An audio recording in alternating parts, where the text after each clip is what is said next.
Oke, Assalamualaikum warahmatullahi wabarakatuh. Waalaikumsalam Waalaikumsalam Pak. warahmatullahi wabarakatuh, Pak. Ya, oke, silakan. Siapa yang duluan? Saya boleh nggak Pak? Dulu silakan. Bentar ya Pak, saya sharing dulu. Yang duluan join siapa? Duluan join masuk siapa? Kak Aura Nanda Pak, baru join Nanda masuk. dulu. Yang dulu deh. Nanda dulu. Oke, silakan Nanda. Eh, izin share screen ya, Pak. Oke.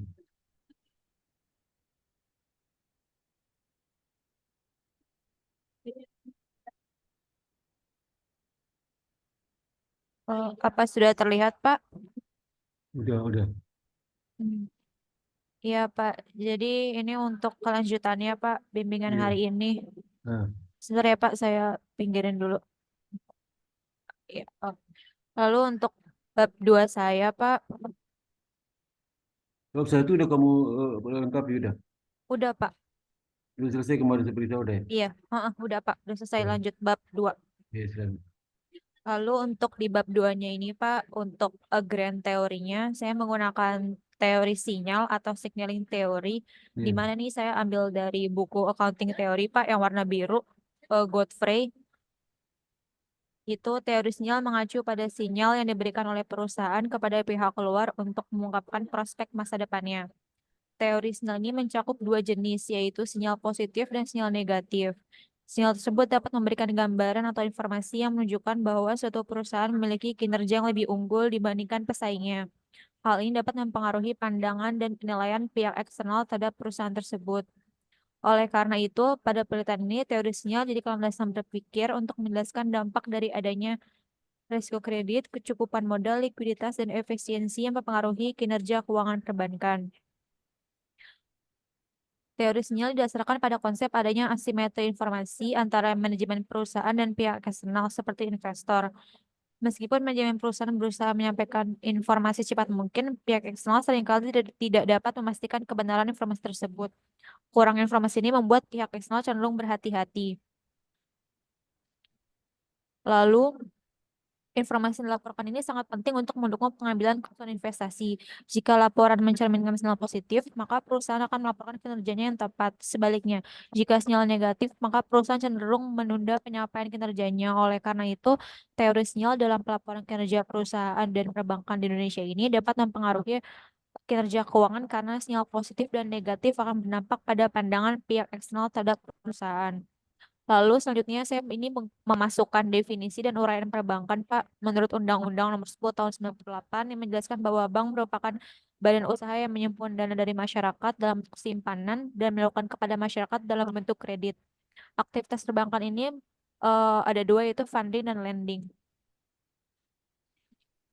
Lalu di sini saya juga memasukkan fungsi Kak, sorry Pak, memasukkan karakteristik perbankan yang sangat yang diperlukan, yaitu satu, bank sebagai lembaga yang berperan sebagai perantara keuangan, dan bank juga memiliki fungsi khusus untuk mendukung kegiatan operasionalnya. Di sini saya mengambil kutipan dari buku Ikatan Bankir Indonesia, Pak, yang buku manajemen resiko, di mana bank itu ada tiga, yaitu agent of trust, agent of development, dan agent of services. Lalu yang poin ketiga, saya masukkan juga manajemen resiko bank, Pak, di mana di sini kondisi perbankan Indonesia mengalami siklus ekonomi, baik itu kemajuan maupun kemunduran. Lalu API atau Arsitektur Perbankan Indonesia menetapkan 6 pilar sebagai program untuk menciptakan industri perbankan yang sehat. Hal ini sejalan dengan pilar tersebut, yang artinya penerapan manajemen risiko perbankan sangat penting dalam menciptakan industri perbankan. Lalu menurut surat edaran Bank Indonesia, risiko adalah potensi kerugian akibat terjadinya suatu peristiwa. Risiko perbankan ini adalah risiko yang dapat diperkirakan atau expected, dan risiko yang tidak dapat diperkirakan atau unexpected menurut buku Ikatan Bankir Indonesia tahun 2014. Lalu menurut surat edaran Bank Indonesia, manajemen risiko bank umum ada 8 risiko, yaitu risiko pasar, risiko kredit, risiko likuiditas, risiko operasional, risiko kepatuhan, risiko strategik, risiko hukum, dan risiko reputasi. Di sini saya memasukkan definisinya pada 8 risiko sebagai gambaran terlebih dahulu. Lalu dikarenakan dependen saya itu kinerja keuangan perbankan, maka saya di sini masukkan tentang kinerja keuangan perbankan juga yang menjadi parameter penting untuk tingkat keberhasilan bank dikarenakan dari kegiatan funding dan lending yang dapat dijadikan bahan perbandingan untuk periode mendatang. Lalu untuk mengukur kinerja perbankan ini terdapat beberapa indikator yang dapat digunakan untuk mengukur kinerja keuangan perbankan, yaitu antara lain bisa menggunakan ROA, ROE, net interest margin. Lalu namun dari 3 kategori ROA tersebut, dalam penelitian ini saya menggunakan ROA. Berdasarkan ketentuan Bank Indonesia, ROA itu yang baik itu minimal 1,5%. Jika ROA di atas persentase tersebut, maka bank baik dalam mengolah asetnya.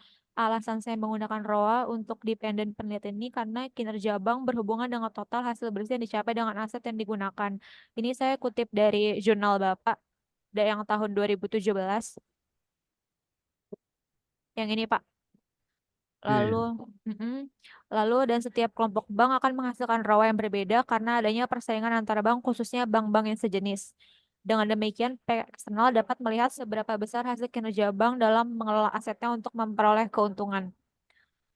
Lalu untuk poin kedua, di mana itu resiko kredit, sebagai variabel independen saya, di sini saya memasukkan definisi kredit menurut Undang-Undang Nomor 10 Tahun 98 yang dimana kredit itu adalah penyediaan uang atau tagihan dapat dipersamakan berdasarkan kesepakatan pinjam-meminjam antara bank dengan pihak lain yang mewajibkan peminjam melunasi hutangnya dalam jangka waktu tertentu. Lalu untuk resiko kredit merupakan resiko akibat kegagalan debitur dalam memenuhi kewajibannya untuk melunasi kredit pada bank. Ini saya kutip dari buku Ikatan Bankir Indonesia. Di sini sehingga apabila terjadi peningkatan resiko kredit yang signifikan, maka bank dapat mengalami gangguan kemampuan membayar. Nah, untuk resiko kredit ini, saya menggunakan NPL atau non-performing loan sebagai indikator penelitian, yang dimana NPL itu perbandingan kredit bermasalah dengan total kredit yang diberikan. Dan NPL ini sendiri berasalnya dari kredit bermasalah yang termasuk dalam golongan 3, 4, dan 5 menurut buku Denda Wijaya. Lalu untuk berdasarkan peraturan Bank Indonesia tahun 2022 yang merupakan perubahan dari PBI 2021, batas maksimum NPL itu adalah 5% dengan perhitungan sebagai berikut. NPL sama dengan kredit bermasalah dibagi total kredit. Di sini saya mengartikan bahwa semakin rendah rasio NPL, semakin kecil risiko kredit yang harus ditanggung oleh bank. Namun jika rasio NPL tinggi, maka bank berpotensi mengalami kerugian karena nasabah gagal memenuhi kewajibannya. Kondisi ini menunjukkan bahwa bank tidak berhasil mengelola portofolio kreditnya dengan baik, yang mengakibatkan aliran pembayaran pokok dan bunga dari pinjaman kurang lancar, yang berakibat kredit macet. Akibatnya, hal ini dapat menyebabkan penurunan kinerja keuangan bank secara menyeluruh. Lalu untuk variabel independen yang kedua itu ada kecukupan modal, yang dimana modal bank sendiri ini berasal dari dana yang diinvestasikan oleh pemilik dalam rangka pendirian badan usaha yang dimaksud untuk membiayai kegiatan usaha di samping untuk memenuhi regulasi yang ditetapkan oleh otoritas moneter. Klasifikasi modal bank itu ada 3, yaitu subordinate debt, preferred stock, dan common stock. Lalu untuk kecukupan modal ini saya menggunakan proxy CAR, Pak, Capital Adequacy Ratio, yang dimana CAR ini merupakan rasio yang memperlihatkan seberapa jauh seluruh aktif bank yang mengandung resiko. Indikator bank yang saya gunakan adalah CAR ini dengan rumus modal bank dibagi aktiva tertimbang menurut risiko atau ATMR. Di sini saya menyimpulkan bahwa apabila rasio CAR rendah, maka bank akan menghadapi risiko yang lebih tinggi. Ini menunjukkan bahwa bank memiliki modal yang kurang memadai. Dengan kata lain, bank mungkin tidak memiliki cadangan modal yang cukup. Sebaliknya, jika rasio CAR Itu tinggi, video kamu buka dong, video on cam. iya, Pak, Oh, yang itu. sudah, Pak. Sebaliknya, jika rasio CAR tinggi, bank memiliki ketahanan modal yang besar dan untuk menutup potensi kerugian. Lalu untuk variabel yang ketiga yaitu likuiditas, di mana likuiditas ini adalah rasio keuangan yang menggambarkan indikator likuiditas atau kemampuan bank untuk memenuhi kewajibannya. Rasio likuiditas ini dapat disebabkan oleh bank tidak mampu menghasilkan arus aset produksi yang berasal dari hasil penjualan aset termasuk aset likuid. Ada beberapa indikator untuk mengukur risiko likuiditas itu ada LDR dengan kriterianya, lalu ada giro wajib minimum atau GWM, ada current ratio. Namun untuk penelitian ini saya menggunakan LDR untuk mengukur risiko likuiditas yang dimana LDR itu adalah rasio antara seluruh jumlah kredit yang diberikan dengan dana yang diterima. Di sini saya berasumsi bahwa rendahnya LDR tidak selalu menunjukkan kinerja bank yang baik, justru dapat menandakan adanya masalah likuiditas. Sebaliknya, jika rasio LDR tinggi, artinya bank menyalurkan lebih banyak dana dalam bentuk kredit kepada nasabah. Hal ini menunjukkan bahwa tingkat LDR yang tinggi atau rendah akan mempengaruhi kinerja keuangan bank, karena bank yang efektif dalam melakukan kreditnya dapat meningkatkan pendapatan dan kinerja keuangannya. Lalu untuk variabel yang keempat, di mana itu ada efisiensi. Efisiensi sama halnya dengan upaya penurunan biaya operasional.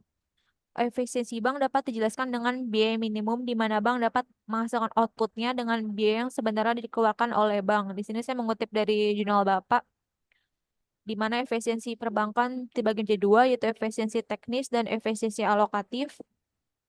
Lalu ada beberapa indikator untuk mengukur efisiensi operasional, dikutip dari jurnal Bapak juga tahun 2017, yang di mana ada traditional approach dan frontier approach. Namun di sini saya memilih untuk menggunakan traditional approach dengan formula biaya operasional terhadap pendapatan operasional atau BOPO. BOPO ini adalah rasio yang menggambarkan perbandingan biaya operasional dengan pendapatan operasional. Biaya operasional diukur dari jumlah total beban bunga dan total beban operasional, sedangkan pendapatan operasional diukur dari total pendapatan bunga dan pendapatan operasional. Semakin tinggi BOPO, maka artinya efisiensi operasional perbankan semakin baik. Namun di sini ada benchmark BOPO, Pak, kriteria BOPO-nya. Lalu di sini saya menjelaskan bahwa semakin rendah rasio BOPO, maka semakin dikit biaya operasional yang dikeluarkan oleh bank. Sebaliknya, jika rasio BOPO tinggi, hal ini mencerminkan bahwa bank kurang efisien dan cenderung boros. Oleh karena itu, penting bagi bank untuk memantau keseimbangan dan biaya operasional. Lalu untuk rangka pemikirannya, ini Pak. Pak, maaf saya baru sampai sini, Pak. Oh, iya, iya. Baik, teruskan aja ya. Mm-mm. Udah Iya, Pak. bagus ya. Udah bagus ya. Baik, Oke. Pak. Ada lagi mau tanya? Nah, udah. Oke. Sudah, Pak. Berarti ini saya bisa lanjutkan ya, Pak? Lanjutkan ya. Oke. Ya. Mm-mm. Ya, berikutnya Baik, siapa Pak. lagi yang Si masuk Pak. berikutnya siapa? Ya, sesama orang. Yang masuk berikutnya siapa? Yang masuk yang kedua, ujian kedua siapa? Saya Pak, Jadi silakan. bentar ya Pak, saya share screen dulu.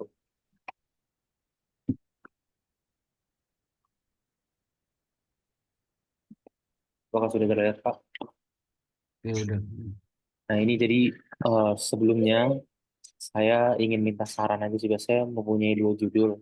Tapi yang pertama ini dulu Pak, jadi judul saya pengaruh Green Innovation terhadap kinerja keuangan pada perusahaan subsektor manufaktur yang terdaftar pada BI tahun 2019-2023 Pak. Ini kemudian ada pendahuluan saya Pak, latar belakangnya di bab satu ini perkembangan dunia Kamu semakin udah pesat. judul. Ini judulnya Pak. Judul lain apa yang lain? Judul yang lain itu saya pengaruh Green Innovation. Ini cuma Apa? beda. Judul apa? Saya pengaruh Green Innovation Ini terhadap judul yang pertama apa? Yang pertama apa? ini yang pertama Pak. Itu yang kedua Yang kedua bentar saya tulis di sini ya Pak. apa? Saya tulis di sini sebentar. Jadi judul yang kedua Sama. enggak Pak. Jadi cuma beda ininya aja terhadap Apa?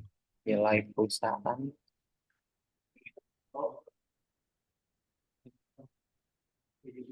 dan kinerja keuangan sebagai variabel mitigasi. Nah, ini Pak judul kedua saya.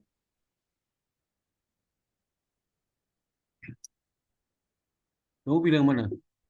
Yang kedua aja. Nah, saya mau minta saran dulu Pak. Jadi saya mau Yang kedua, kedua baca. aja, yang kedua aja.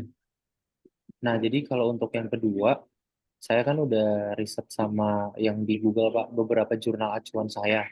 Nah, terus tapi ada beberapa judul yang sama, namun saya yang membuat beda adalah saya meneliti di perusahaan manufaktur Pak. Nggak apa-apa nggak Pak? Jadi Enggak, jurnal acuan. yang kamu kan yang pertama itu banyak bikin tuh. Kenapa Pak? Yang pertama itu banyak bikin. Yang kedua Oh, masih banyak Pak. bikin. Oke, oke. Berarti saya yang kedua ya Pak ya? Kedua. Oke Pak. Kalau misalnya saya meneliti pada perusahaan manufaktur, boleh nggak Pak? Kira-kira. Itu terserah kamu yang lingkungan yang green inovasi itu banyak di apa di industri apa yang green innovation itu. Oke, paling saya nanti pada sektor ini sih Pak, manufaktur dan makanan dan minuman paling Pak. Kalau minum mah ada green innovation. Ada Pak, tapi kayaknya baru sedikit sih Pak. Cuma nanti saya search Bukan lagi ya. bukan industri makanan tuh green innovation itu ada nggak? Yang industri jadi industri yang banyak green innovation itu ya industri mana tuh? Baca dulu. Oke, berarti kalau begitu manufaktur aja kali ya Pak. Yang paling banyak itu baca di artikel yang paling banyak, maka kamu masukkan di latar belakangmu. Industri Oke Pak, paling banyak melakukan green innovation itu industri apa? Itu kamu oke pilih Pak, yang sembarang pilih industrinya. oke Pak. Itu. Ini Pak, jadi aku baru konsultasi judul sama buat eh, ini Pak, pendahuluan. Ini saya baca aja Pak, atau gimana? Kamu jelaskan lah dua lini pertama tentang apa kamu jelaskan. Oke, jadi latar belakang pertama itu saya menjelaskan mengenai ya perkembangan dunia itu kan yang semakin pesat menjadikan persaingan pada perusahaan besar maupun Iya. perusahaan kecil menjadi sangat ketat, Pak. Terlebih pada teknologi yang semakin canggih membuat perusahaan-perusahaan semakin maju. Nah, dengan adanya persaingan yang ketat akan menimbulkan dampak positif dan negatif terhadap perekonomian terutama di Indonesia.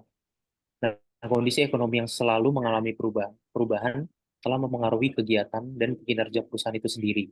Salah satu contohnya, persaingan pada perusahaan manufaktur yang menimbulkan dampak positif pada perekonomian Indonesia.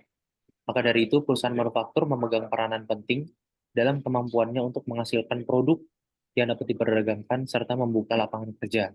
Berdasarkan jumlah perusahaan yang tercatat dalam Bursa Efek Indonesia, perkembangan industri manufaktur di Indonesia terus mengalami kenaikan dengan hadirnya perusahaan baru yang mengikuti arus zaman perkembangan teknologi serta produk yang inovatif. Dengan adanya persaingan yang ketat di industri manufaktur, perusahaan perlu untuk melakukan inovasi agar dapat bersaing dengan para pesaingnya. Namun dengan persaingan yang semakin ketat, tidak hanya menimbulkan dampak yang positif terhadap perekonomian, namun juga menimbulkan dampak yang negatif, terutama di aspek lingkungan. Secara tidak sadar, dengan bertambahnya setiap tahun perusahaan manufaktur di Indonesia menyebabkan aktivitas industri terhadap pencemaran lingkungan seperti polusi udara, pencemaran sungai, dan kerusakan alam semakin terlihat, dikarenakan cara mengolah limbah dari setiap perusahaan manufaktur berbeda-beda, yang mengakibatkan pencemaran lingkungan. Berdasarkan PPID, Kementerian Lingkungan Hidup dan Kehutanan, apabila perusahaan manufaktur tidak segera menjalankan peta jalan pengurangan sampah, maka diperkirakan komposisi sampah plastik akan melonjak dari 19,21% pada tahun 2023 menjadi 38,42% pada tahun 2050, yang berpotensi mencemari ekosistem dan mengancam kesehatan manusia. Dari data tersebut, apabila industri manufaktur tidak memperhatikan cara mengolah limbah sesuai aturan, akan menimbulkan dampak tidak hanya bagi lingkungan saja, tetapi juga bagi masyarakat sekitar. Perlu adanya hukum yang ditegakkan agar menjamin para pelaku bisnis tidak melakukan proses bisnis yang dapat merusak lingkungan. Tuntutan untuk tidak mencemari lingkungan, dan memelihara sumber daya yang membuat perusahaan mengharuskan melakukan inovasi terhadap produknya. Pada era yang semakin pesat ini, tujuan perusahaan tidak hanya untuk mencari laba, namun juga mempertahankan bisnisnya. Dengan tujuan tersebut, perusahaan harus mampu untuk mencari strategi dalam mengembangkan inovasi yang sudah direncanakan, serta mampu mengimplementasikan inovasi tersebut terhadap lingkungan dan masyarakat sekitar. Green innovation merupakan sebuah solusi dari permasalahan tersebut sekaligus strategi yang bisa menjadi jalan bagi perusahaan terutama di sektor manufaktur dalam mencegah pencemaran kerusakan lingkungan. Green innovation digunakan dalam kegiatan operasional perusahaan dalam bentuk proses dan produk yang ramah lingkungan untuk meningkatkan daya saing perusahaan, termasuk inovasi dalam teknologi seperti penghematan energi, pencegahan polusi, manajemen daur ulang, dan pengelolaan limbah. Untuk mencegah kerusakan lingkungan yang besar akibat kegiatan produksi, perusahaan dapat menciptakan inovasi berbasis lingkungan. Green innovation dapat memberikan keuntungan bagi perusahaan untuk menjalankan strategi diferensiasi dalam meningkatkan reputasi dan daya saing perusahaan. Perusahaan harus menerapkan green innovation dalam proses dan hasil produksinya untuk menghadapi tantangan di pasar global. Nah ini Pak, saya baru sampai sini untuk latar belakangnya.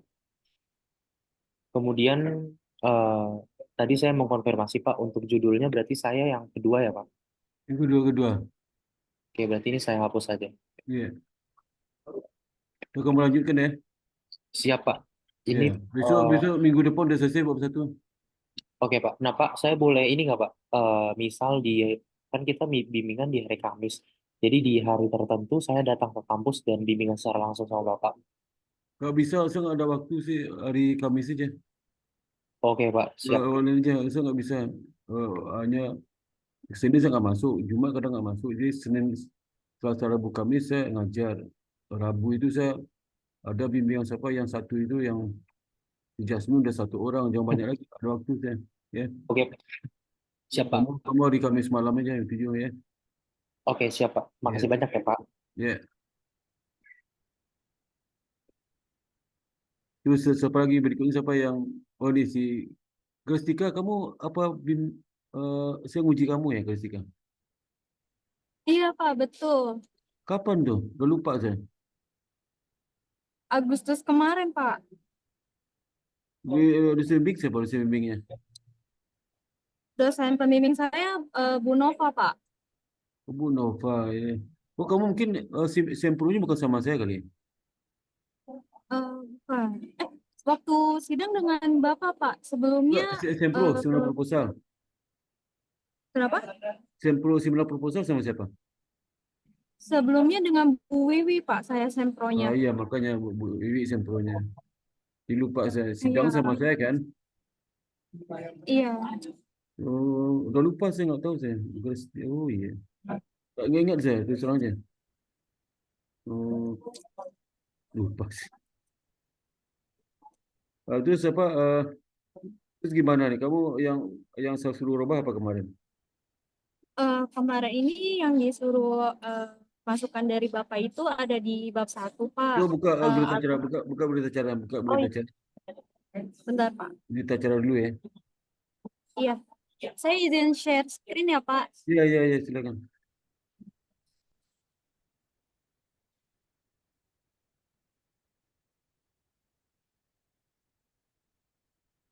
Kamu angkatan berapa? Angkatan sama siapa? Sama si ini.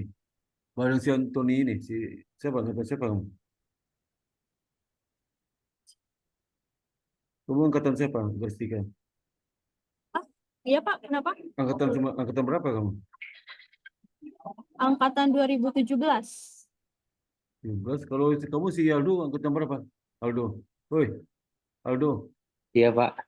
Kamu angkatan berapa? 2021 Pak, saya jauh Pak. Kamu udah telat kok Berstika. Kenapa, Pak? Kamu terlambat dong ya? Iya, Pak. Memang saya terlambat, Pak. Oh iya. Terlambat kenapa? Karena kawin? Married? Enggak. Enggak, Pak. Karena kerja, Pak. Oh, kerja di mana? Di Bank Ganesa, Pak. Oh, kamu magang situ dulu ya? Magang di Ganesha terus kerja di situ. Iya, Oh, begitu, ya cepat, Pak. cepat selesai lah ya. Yang mana nih? Yang sama nih? Alasan milih Itu, likuiditas. Alasan iya, pimpinan Pak. tabel kontrol. Penjelasan mengenai likuiditas untuk tidak pengaruh terhadap risiko diperbaiki itu. Kembali formatnya. Apa format apa diperbaiki? Apa format?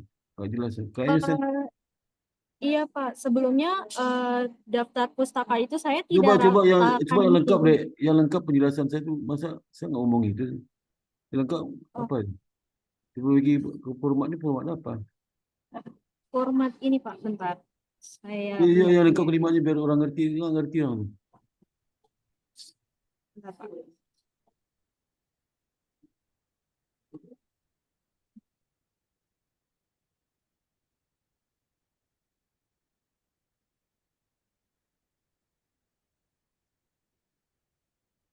Kamu di Ganesha di bagian apa? Bagian settlement, Pak. Apa? Suplemen apa tuh? Pusat penyelesaian akhir dari sebuah transaksi, Pak. Kamu di akuntansi. Ah, iya, Eh, akuntansi, Pak, betul. Akuntansi di Ganesha. Oh, akuntansi. Iya. Di kantor pusat, kantor pusat. Kenapa? Di Di kantor pusat kamu, di kantor pusatnya. Iya Pak, betul di kantor pusat Pak. Banyak naik bis itu ya, naik bis banyak di Ganesha ya. Iya Pak, banyak alumni IBS Pak. Selain saya ada cutting juga Pak. Oh, Iya betul.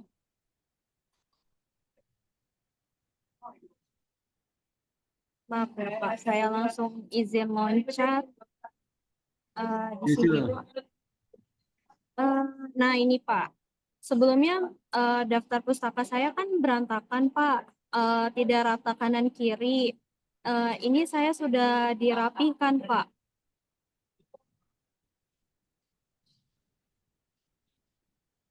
Udah. Itu berikut apa lagi tuh? Kenapa? Berikutnya apa lagi? Yang suruh ubah apa lagi tuh?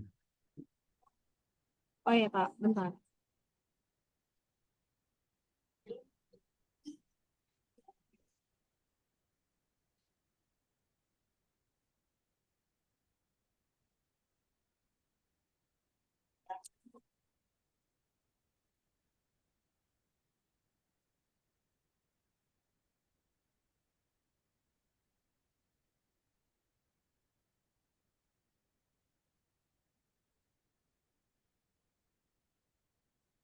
Bentar Pak.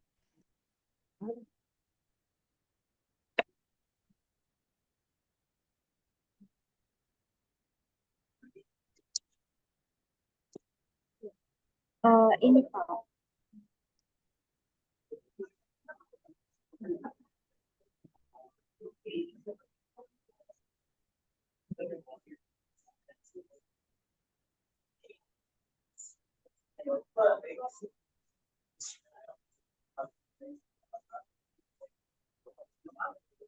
Ya apa? Yang itu mana? Yang alasan pemilihan likuiditas mana kau perlu? Bentar. Sudah lihat jelas belum Pak?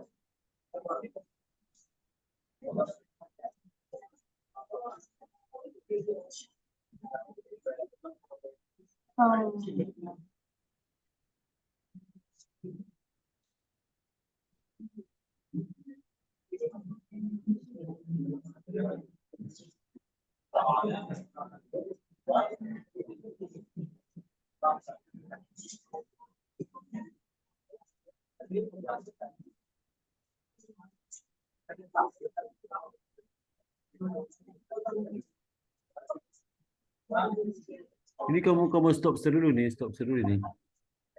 Oh iya, maaf Pak, tadi jadi nggak. Ya, sudah Pak.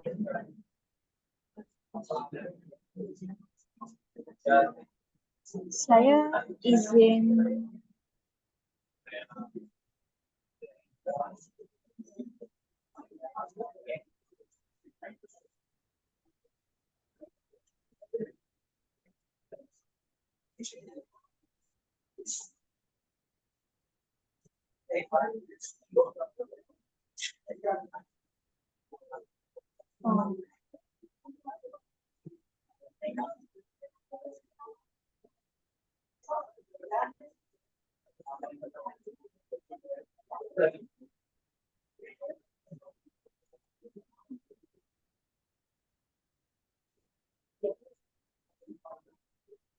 Oh, ya Pak. Sebelumnya masukan dari Bapak Buka selain on cam kamu ya. oh iya Oke, Pak. buka. Kalau gue ngomong sama saya buka on cam. Mana? Oh iya, maaf Pak, saya lupa on cam apa yang di off yang sebelah mana Pak? Jadi ini Pak.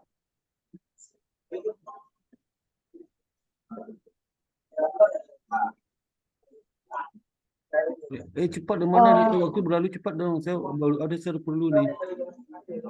Oh, Bapak. Iya, jadi yang pertama ini kan Bapak masukan yang pertama di bab 1 itu alasan memilih likuiditas. Nah, alasan memilih likuiditas saya cantumkan di bab 1 ini yaitu uh,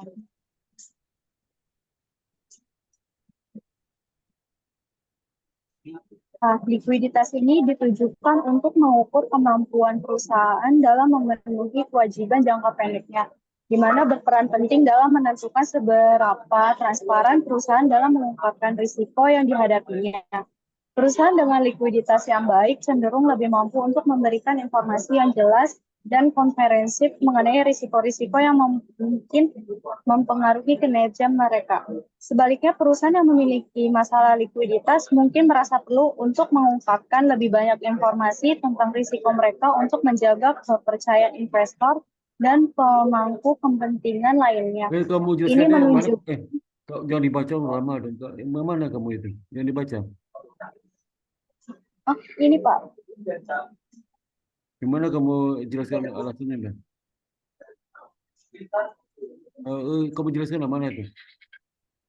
Jangan dibaca ya. Ini Pak. Iya. Ini kasih tahu saya, jelasin lah. Maksudnya apa itu? Maksudnya, iya Pak. Jadi likuiditas ini ditujukan untuk mengukur kemampuan si perusahaan ini dalam memenuhi kewajiban jangka pendeknya, di mana perusahaan ini apakah mampu memberikan informasi yang jelas dan komprehensif mengenai risiko yang ada di perusahaan tersebut, Pak, yang kemungkinan akan mempengaruhi kinerja dari perusahaan tersebut.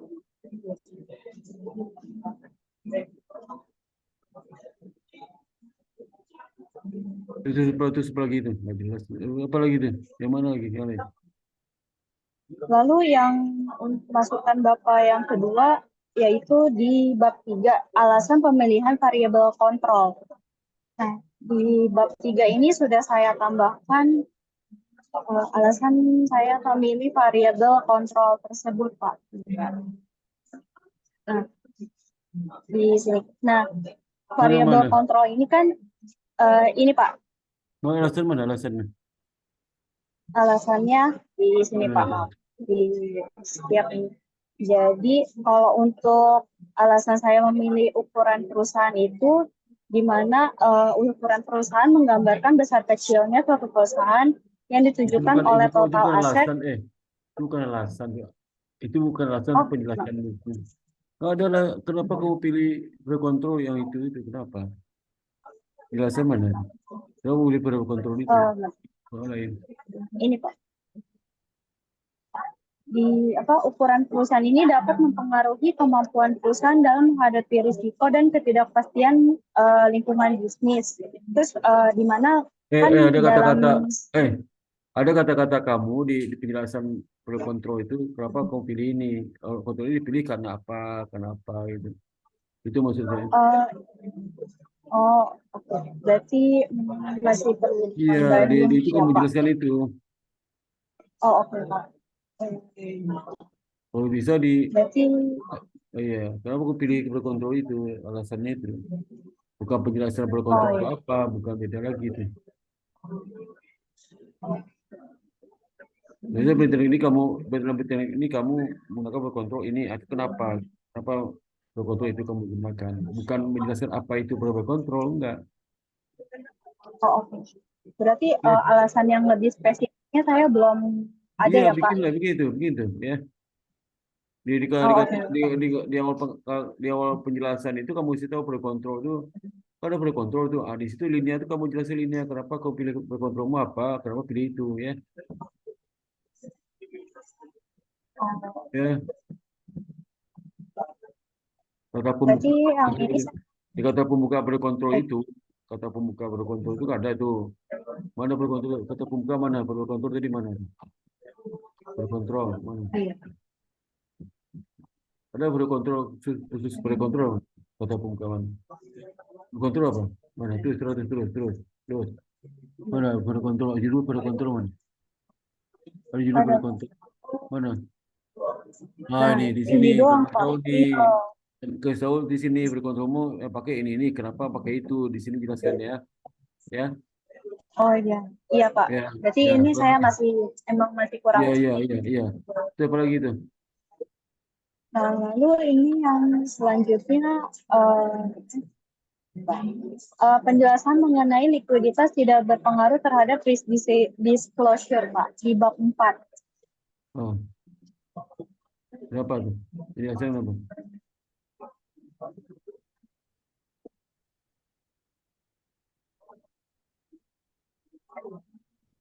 Nah, di sini Pak.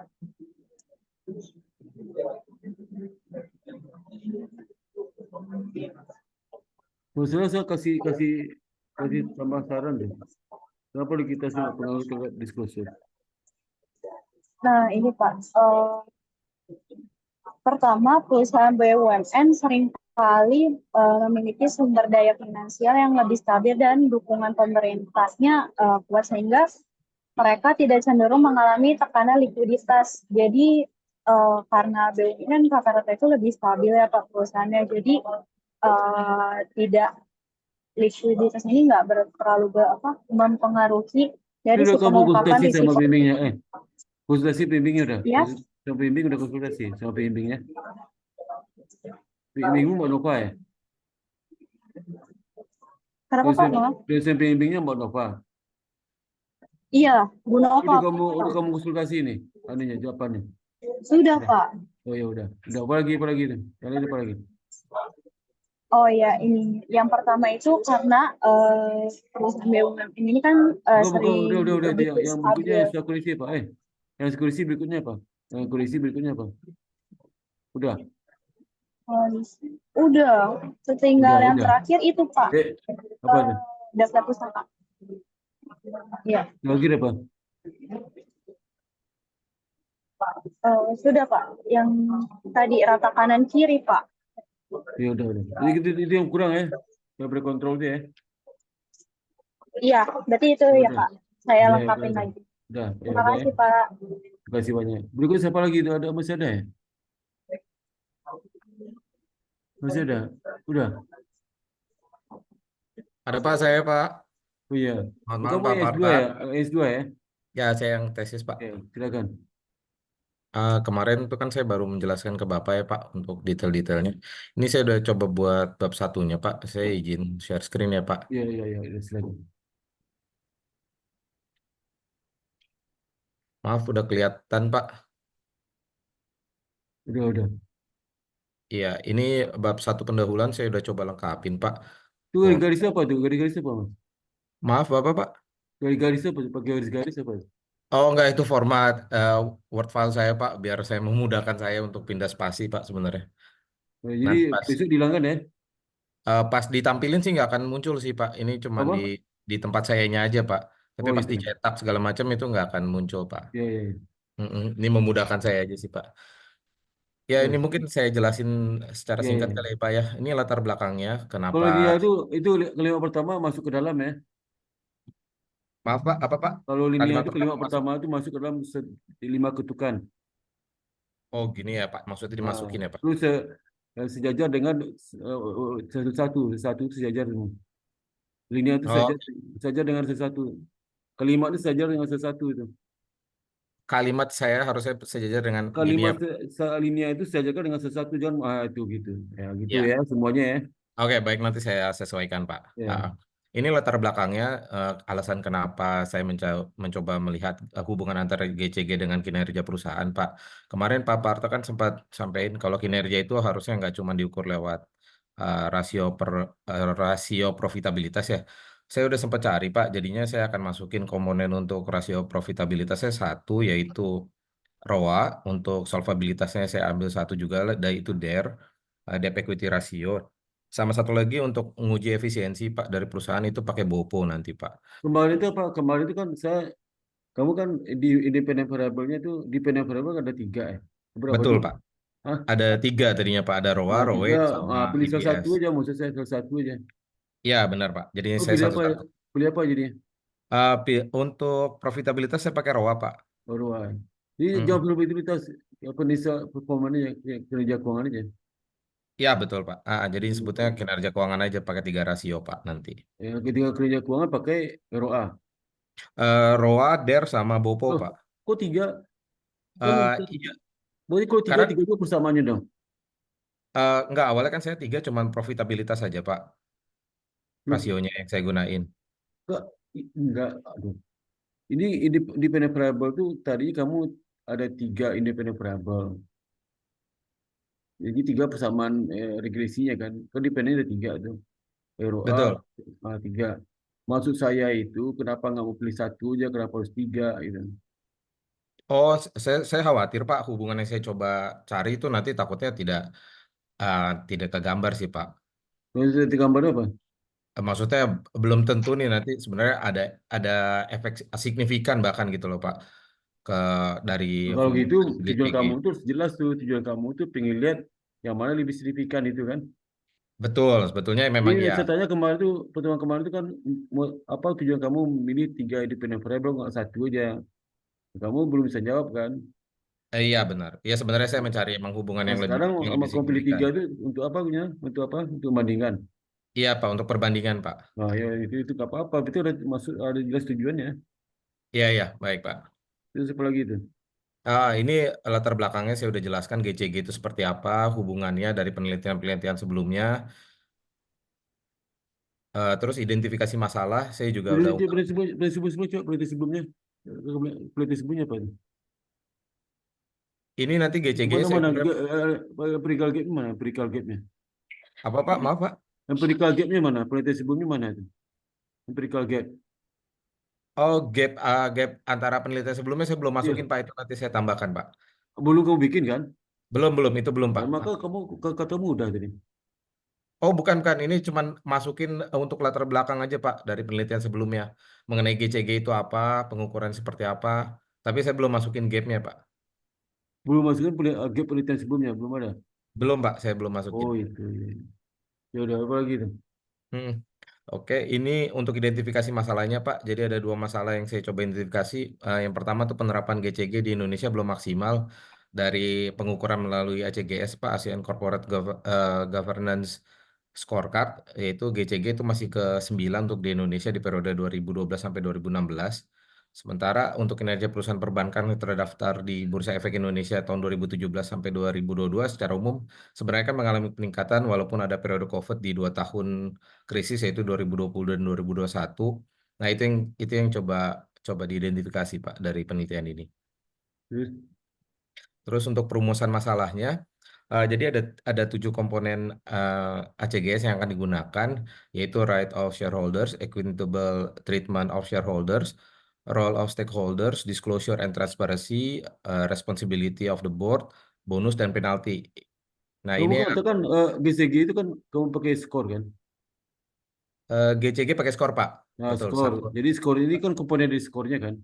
Iya, betul Pak. 1 dan Komponen 0. skornya. Jadi kamu kalau perlu masalahnya nggak usah kamu jelaskan. Pokoknya perlu masalah apa? Apakah GCG itu pengaruh terhadap kinerja keuangan? Oke, baik. Apakah GCG itu pengaruh? Apakah GCG pengaruh kinerja keuangan? Nggak itu. Yang kedua apa? Yang ketiga apa gitu? Itu aja. Oke, baik. Lebih. Kalau apa kamu ceritakan GCG tidak apa, enggak itu bukan perumusan masalah itu, Oke, baik. ya. Baik. Perumusan Jadi, masalah dalam bentuk pertanyaan-pertanyaan itu, oke. ya. Oke. Perumusan masalah berarti kan kamu pengaruh GCG terhadap kinerja keuangan kan. Iya, betul, Pak. Nah itu aja apakah ke GCG mempengaruhi kinerja keuangan atau tidak. Itu yang kedua apalagi perumusan masalah yang bikin, ya. Kamu Eh, perlu kontrolnya apa? Perlu kontrolnya. variable kontrolnya, ya, saya pakai yang ini, Pak. Jadi ada tujuh komponen dari ACGS, Pak. Itu bukan perlu kontrol mas, perlu kontrol kamu nggak ngerti ini. Eh, Sorry, apa? Itu bukan berbagai kontrol. Itu poin utama kamu itu kan ngapain kamu kan GCG udah pakai skor. Iya. Itu komponennya itu nggak usah kamu kaji lagi tuh. Itu pada saat kamu menjelaskan di dasar teori GCG itu apa saja kamu jelaskan di situ GCG itu ada Hmm. maksudnya apa pengukurannya gimana pengukurannya ada beberapa pendekatan kamu pakai pendekatan yang ini itulah itu sebenarnya. Tapi Oh. maksudnya pada berkontrol itu variabel juga mempengaruhi kinerja keuangan, tapi bukan variabel utama kamu. Ngerti nggak? Mm-mm. Itu baru berkontrol. Bisa berkontrol menggunakan ukuran perusahaan, kemudian menggunakan leverage, kemudian menggunakan apa lagi gitu ya. Kan banyak tuh variabel yang signifikan pengaruh kinerja keuangan itu banyak. Iya. Ya, variabel utamamu GCG kan, variabel utama penelitianmu GCG. Gitu. Itu ya. Oke. Ya. Itu yang saya perlu tambahin, Pak. Nah, tujuan penelitian itu tergantung masalah kalau masalahmu dua, tujuannya dua juga. Misalnya permasalahan penelitianmu apakah GCG mempengaruhi terhadap kinerja keuangan. Tujuannya apa? Untuk mengetahui pengaruh GCG terhadap kinerja keuangan. Itu tujuannya. Ini Oh, tujuan penelitian itu sinkron dengan permasalahan penelitian ya, perumusan oh, masalah oke. penelitian. Ya, Iya, iya. kalau perumusan masalah penelitian cuma satu, berarti tujuanmu satu aja. Itu ya Mas ya. Oh, oke. Ya. Oke, Halo? baik, Pak. Ya. Udah Mas. Udah timbul Ti. Ya, jemput ya. Ya. Jam itu. Ya. Itu Mas ya. Iya, Pak. Ada Udah, lagi, Pak. Ini lanjutkan aja ya. ya nanti saya lanjutin dulu, Pak, kalau Ya. gitu. Oke, baik. Ke depan udah selesai bab 1 Mas. Ya, saya iniin, Pak. Kalau Saya ada bersih semua ya, bab 1-nya kamu usahalah cari jurnal, contohnya apa ya. Iya, yang Ya. gapnya, Pak. Jangan lama-lama nih ya. Ya, baik, Pak. Sabtu Minggu kosong, Sabtu Minggu kerjaan lah. Sehari, 2 hari selesai itu bab 1 itu. Kalau kamu menguasai penelitiannya. Ya, Ya, oke, Pak. selesai, 2 hari selesai itu. Ya, Iya, itu masih banyak kamu itu ya. iya, baik, Pak. 30% lagi itu. 30-40% lagi ya. Oke, Ya, ya Mas ya. Cepat oke, Mas. Pak. Baik. Terima Lagi kasih, mau Pak. tanya, ada lagi tanyaan lain? Nggak ada. Udah cukup, Pak. Terima kasih, Ya. Pak, ya. Kamu sekata sama Aura Nanda nih, sekata. Sama siapa, Pak? Aura Nanda nih sekatan kamu. Enggak, Pak. Kamu angkatan berapa di MM-nya? Saya angkatan 2023, Pak. Kalau Aura Nanda angkatan berapa? Oh, lama Pak. Angkatan Aura Nanda angkatan berapa? 2023 Pak. Sama dong. Enggak kenal ya. Oh, enggak Oke, ketemu Pak. mungkin, Mungkin Pak. belum pernah ke kelas ya, Pak. Kalau Belum pernah seangkatan sekelas, tapi nggak Pak. kenal. Kenal lah, masa nggak kenal seangkatan sih. Udah kenalan nih. Ini namanya Rahman Aridito, angkatan 2003 juga MM. Ini orang Nanda alumni IBS 2003 juga. Ya, kenalan lah. Ya, kenalan. Oh iya, baik, Pak. Iya, Pak. Saya nggak kenal satu angkatan nggak kenal sih. Iya, Pak. Mungkin belum pernah ke kelas, Oh, Pak. saya ikut konten Soalnya kan aja ya. online terus. Ya, Soalnya ya. online terus, Pak. Ya. Sampai ketemu Rabu depan ya. Oke, Pak. Oke, Assalamualaikum warahmatullahi Pak. wabarakatuh. Terima kasih, Pak. Ya, Assalamualaikum warahmatullahi wabarakatuh. Makasih, Pak. Ya, sama-sama. Terima kasih ya, Pak. Terima kasih, sama-sama. Pak. Terima kasih, Pak. Ya, Izin list ya, Pak. ya sama. Izinin, Pak.